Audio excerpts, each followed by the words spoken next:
Good morning everyone. Today will speak about the auxiliary verbs. Auxiliary verbs అంటే ఏంటి, అవి ఎలా పనిచేస్తాయి, సెంటెన్స్లో ఎలా యూజ్ చేస్తాము. Auxiliary verbs are words used along with the main verb to express a tense, mood, voice or to form questions or negatives. Auxiliary verbs అనేవి along with the main verbs మనం వాడతాం అనమాట. సో దేనికి వాడతామంటే tense express చేయడానికి, ఆ mood express చేయడానికి, voice గురించి, అలాగే టు ఫ్రేమ్ క్వశ్చన్స్కి, అలాగే నెగిటివ్ స్టేట్మెంట్స్ చేయడానికి కూడా మనం ఆక్సిలరీ వెబ్స్ అనేవి యూజ్ చేస్తాం. దీనిలో ప్రైమరీ ఆక్సిలరీస్ మనం చూసినట్లయితే, ప్రైమరీ ఆక్సిలరీస్లో మనకున్నవి ఏంటంటే be forms, do forms and have forms. Primary ఆక్సిలరీస్లో మనకున్నవి be forms, do forms and have forms, 3 forms ఉన్నాయి. దీంట్లో ఈరోజు మనం బీ ఫార్మ్స్ అనే దాని గురించి చూద్దాము. దీని గురించి కంప్లీట్ డీటెయిల్స్ అనేవి నేర్చుకుందాం. What is be form and how it is used.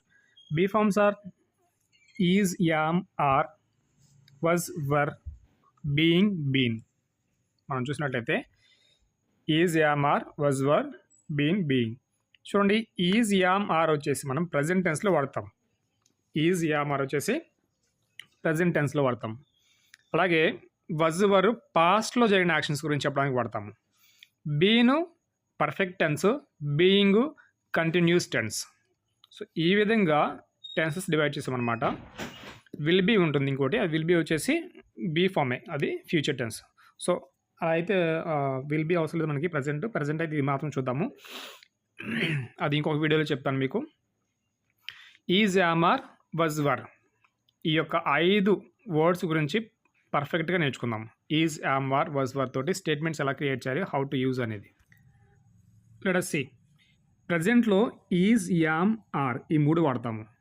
అయితే ఈ 3 వాడడానికి మనకి స్ట్రక్చర్, సెంటెన్స్ యొక్క స్ట్రక్చర్ మనం చూసుకుంటే ఫస్ట్ మనకి సబ్జెక్ట్ వస్తుంది, తర్వాత వర్బ్ వస్తుంది.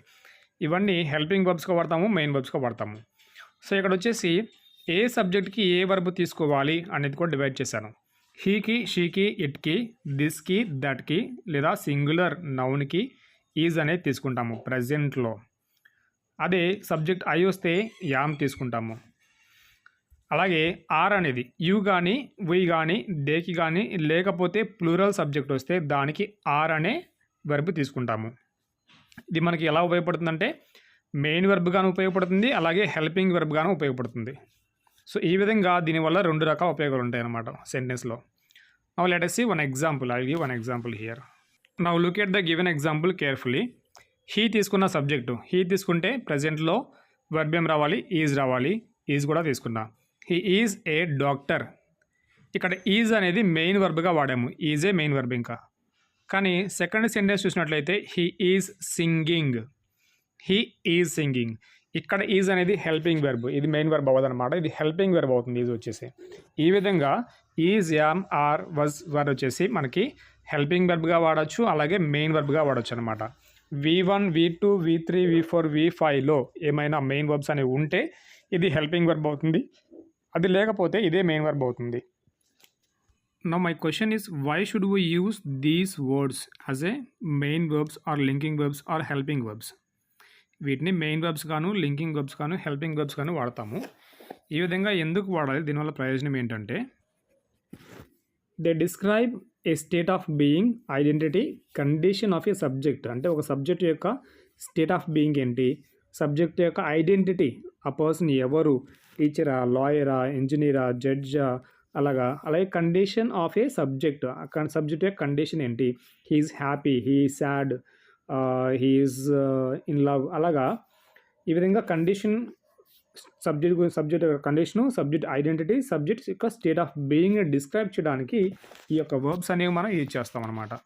ఇది లింకింగ్ వర్బ్స్ అంటారు, మెయిన్ వెర్బ్స్గా వాడతాము, అలాగే హెల్పింగ్ వెర్బ్స్గా కూడా వాడతాము. ఎగ్జాంపుల్ తీసుకుందాము, దిస్ తోటి, దట్ తోటి. This is a book. Example, this singular కాబట్టి ఈజ్ అని పెట్టాను, this is a book. That is a book, that కూడా సింగులరే, ఆఫ్ కోర్స్ ఈజ్ తీసుకున్నాను. అయితే దిస్కి, దాట్కి రెండింటికి ఈజే తీసుకున్నాను సింగులర్ కాబట్టి.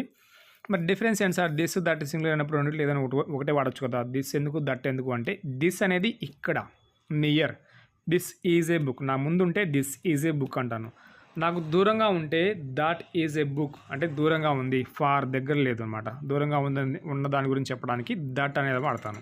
సో అలాగే దిస్ తీసుకున్నా దట్ తీసుకున్నా ప్రజెంట్లో అయితే సింగులర్ ఈజ్ మాత్రమే వస్తుంది, అదే పాస్ట్లో అయితే వజ్ వస్తుంది. ఇప్పుడు మీరేం చేస్తారంటే యామ్ ఆర్ దీస్ దోస్ తోటి ప్రజెంట్లో సెంటెన్సెస్ ఫ్రేమ్ చేయడానికి ట్రై చేయండి. సేమ్ అలాగే అదేవిధంగా సెంటెన్సెస్ ఫ్రేమ్ చేసినట్లయితే ఈజీగా మీకు అర్థమవుతుంది అనమాట. మీకు ఎంతవరకు అర్థమైంది అనేది, ఎంతవరకు వచ్చింది అనేది మీకు తెలుస్తుంది. దాన్ని బట్టి ఇంకొంచెం ప్రాక్టీస్ చేసి ఇంగ్లీష్లో ఇంప్రూవ్ అవ్వచ్చు. స్టేట్మెంట్స్ క్రియేట్ చేయడం, ఇక్కడ ఉన్న ప్రతి వర్డ్ తోటి స్టేట్మెంట్ క్రియేట్ చేయాలి, సెంటెన్స్ ఫ్రేమ్ చేయాలి, ఇంగ్లీష్ బాగా రావాలి, ఫ్లూయెంట్గా మాట్లాడాలి అనుకుంటే ఆఫ్లైన్లో క్లాసెస్ జరుగుతున్నాయి, జాయిన్ అవ్వచ్చు. నంబర్ ఆఫ్ స్టేట్మెంట్స్ కాదు, నంబర్ ఆఫ్ టైమ్స్ ప్రాక్టీస్ కూడా ఉంటుంది. తప్పకుండా ఇంగ్లీష్లో ఫ్లూయెన్సీ అనేది ఆటోమేటిక్గా పెరగడం జరుగుతుంది. ఇంగ్లీష్ సబ్జెక్ట్స్ ఫెయిల్ అయినా కానీ పాస్ అవుతారు, భయపడాల్సింది ఏమి ఉండదు. చాలా ఈజీగా ఇంగ్లీష్ అనేది 10th ఇంటర్ డిగ్రీ ఈజీ, చాలా డెడ్ ఈజీగా పాస్ అయిపోవచ్చు అనమాట. అంత ఈజీ. గ్రామర్ కూడా అంత ఈజీగా నేర్పించబడుతుంది.